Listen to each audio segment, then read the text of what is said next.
guys, welcome to Better Bachelor. This is Joker with a face for radio and a voice for print. What happens when Hollywood goes woke? Broke. Every time. The movies don't do well.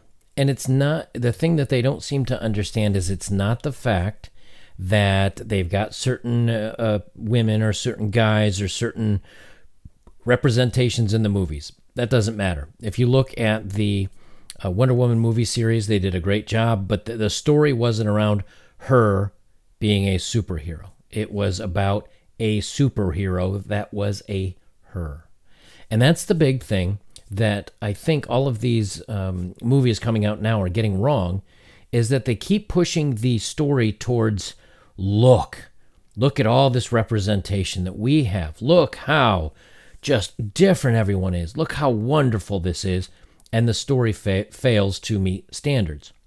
On top of that, when the movie reviews come out or when they're writing about the up-and-coming movies, it's not about, well, here's the story we plan, and it's going to be this guy, our hero here taking on this bad guy, and it's going to be set in a really cool location, and we've got special effects team X doing something really cool. No, it's always about, so this is a story about this person, this woman doing this that's amazing, and this person is they have this belief about, it all becomes politics. Let me jump into the story, and then you'll see what I'm talking about, because otherwise I'm going to confuse the heck out of you. So MCU, we talked about, hey, Captain Marvel Captain Marvel did very well in the box office, but the score wasn't so great, and it really wasn't that good a movie. But because it was a setup for the final end game for Avengers, I think that's why it did better than it did. And it still brought in, I think, like close to $1 billion. But here we have Phase IV of the MCU is practicing diversity behind the scenes in a big way.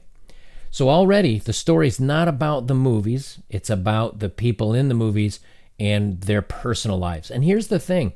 It starts becoming like a soap opera rather than a superhero movie. It's kind of like, well, here's a soap opera story. Oh, yeah, and there's also this superhero movie that goes on behind it. It's one of the reasons why I stopped watching wrestling. When I was a kid, I used to love watching wrestling. But the problem is, after a while, it started becoming more like a soap opera. Oh, and they also threw in some wrestling. I don't dig that stuff. So let's read. Outside of Marvel's always talking about practicing diversity in their movies, they still have a long way to go. Some of those ideas are just talk at the boardroom tables at the moment, while others are already underway. Phase 4 is going to show the next level of that commitment, even if some of the inclusion will be behind the camera. Hiring more women at Marvel has been a top priority for a while, if some ideas being put on a waiting list. Case in point would be Brie Larson's recent plea to do an all-women MCU movie. Maybe fans won't see that for a while. At the very least, more women are in the director chairs for Phase 4 movies as a point of diversity off-screen. Again, not who's the best superhero director for this, who kind of tells the story the way we like, or whose cinematography is the way we like it. Is it more J.J. Abrams? No, it's just, are you a woman? Hired. Come on board. Oh, you used to do soap operas? That's okay. I don't really mean that literally, but many sites have been celebrating the fact that Phase 4 is really wrapped around women being the dominant force from the get-go. All fans know this is going to kick off with Black Widow next year with a primary female cast. Even if Scarlett Johansson is sometimes a controversial figure, her Natasha Romanoff character has a lot of kick-butt qualities to help push forward the trope of women as lead superheroes. I would watch her in her own spinoff. I like the character. I like Scarlett Johansson as an actress, but what's the story about? Is it about her being this really cool kind of spy character doing her thing, or is it about diversity? Let's also not forget Natalie Portman will be taking the lead role in Thor: Love and Thunder next year.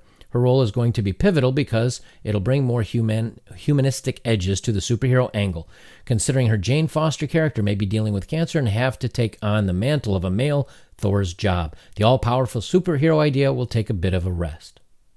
So this was in the comic book series, but it was a very small part of the series, and I think she needed to take the mantle of Thor to save herself from dying. That being said, however, Once again, they're taking a male character, erasing it, and bringing in a female in its place. So there's another guy gone. So we've got Robert Downey Jr., who left, and now I think Brie Larson as Captain Marvel will be taking over his role as the lead. Now we've got Thor leaving, and we've got Jane Foster coming in his place, so there's 2 down. Plus there's going to be an Asian woman in Shang-Chi and Legend of the Ten Rings named Awkwafina.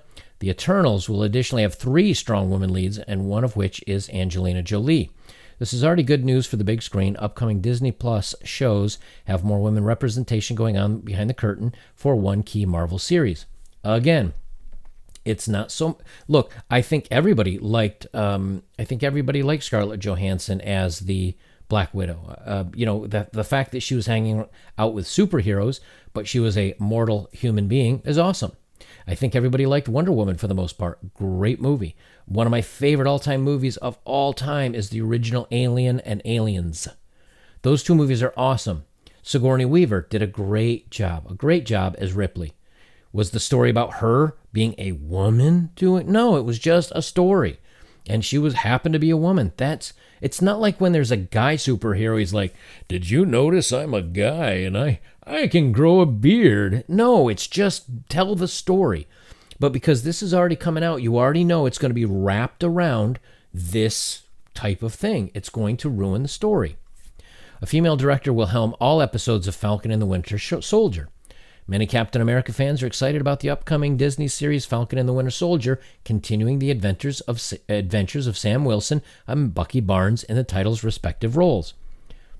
Yeah, that's a great series, but how is the director going to direct this? Is it going to be just she directs the movie as a normal, it's just a movie, superhero movie, fun, or is it going to have a message? It's the message we mind, not who the characters are, not who's directing. It's the message. They beat you over the head with the message. While this may be centered on 2 male leads again, a woman is going to direct all 6 episodes, notes Screen Rant. This is Carrie Scoglin, the only woman hired to direct one of the upcoming Disney originals.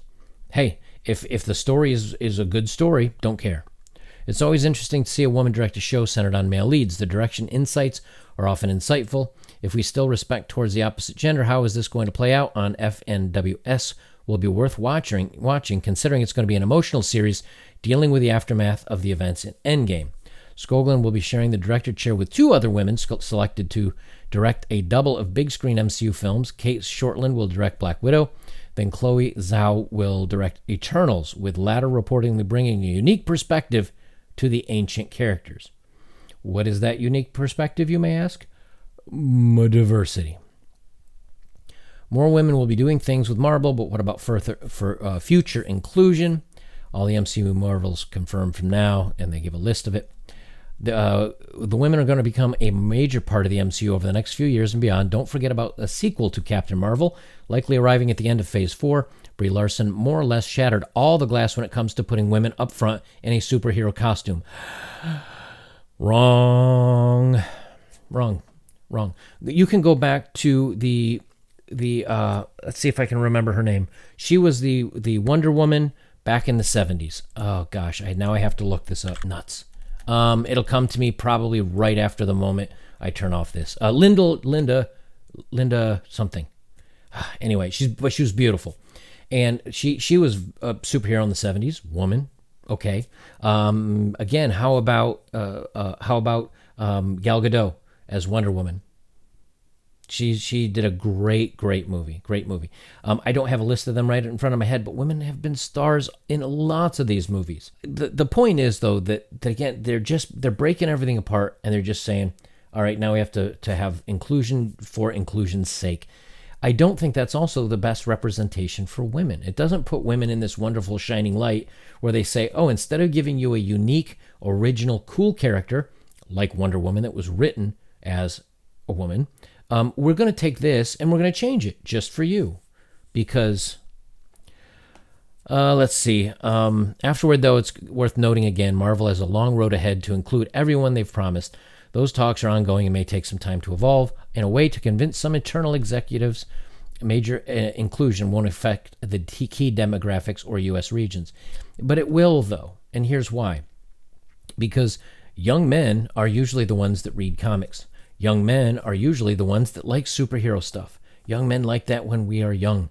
My father, at 85 years old, he remembers Superman and Batman comics. And he was, the Batman comics, when they came around, he was a little bit older, I think, but he remembers those comics. He remembers the original Iron Man, the original Hulk when he was gray. He remembers that stuff. My mother's never even heard of it. So it's always been kind of a guy thing, just like baseball cards were. But to take it and kind of swing it over to where now it's yay girl power, again, if it's the message you're trying to send, if it's just females in a role, that's fine, but this shouldn't be a story then in that case. The movie should just come out, we would watch and enjoy it, end of story. But no, it has to be about the story of diversity. Kevin Feige confirms there will be Lima, Golf, Bravo, Tango, Quebec characters in the MCU. Marvel Studios head Kevin Feige confirms we'll see superheroes in the MCU, including heroes who are yet to make their movie debut. Related, Thor Ragnarok features Marvel's first character like that again. Kevin Feige, during interviews for Ant-Man and the Wasp, the playlist took an opportunity to question him about whether or not we'd see future Lima superheroes in the MCU. As they noted, although Ant-Man and the Wasp is based in San Francisco, there isn't a happy character to be found. Thankfully, Feige was confident in asserting that Marvel is about to become a lot more diverse, and here's how the conversation went. So it looks like they're building it into, they're doing it in the X-Men, they're doing it in MCU. I know the DC Universe has talked about it. You're going to bring the X-Men into the MCU as well. Black Panther, they're doing another one. But it looks like they're spinning it into almost all their movies. So, it's one of those things where it's here. And, I have, and I'll say it again, I have no problems with a strong female lead. I don't think any of us do. As I've said, there are many wonderful movies, and I did a video 2 months ago about how there's lots of strong women leads that can be in these movies, but the movie isn't centered around this story. When they come out and they say, hey, we're going to have this character, and they're going to be, bi, and they're going to be in a relationship with this one, and we're going to explore how I don't care about any romance in any superhero movie.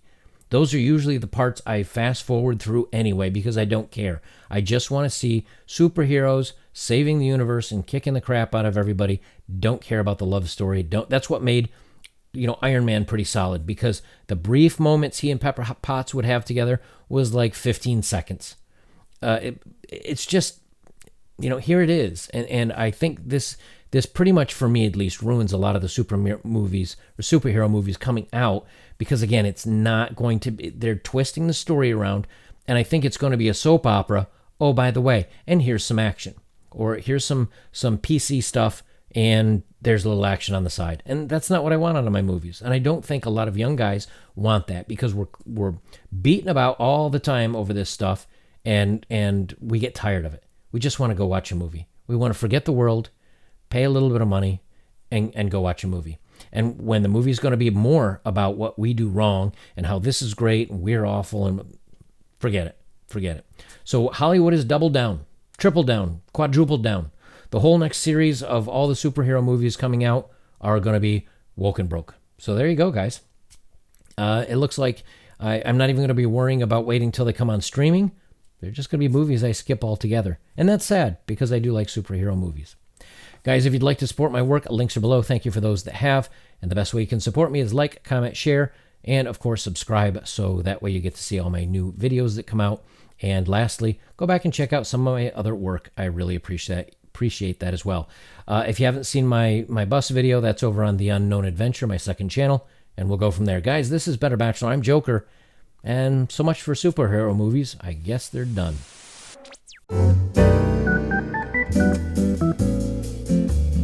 Thank you.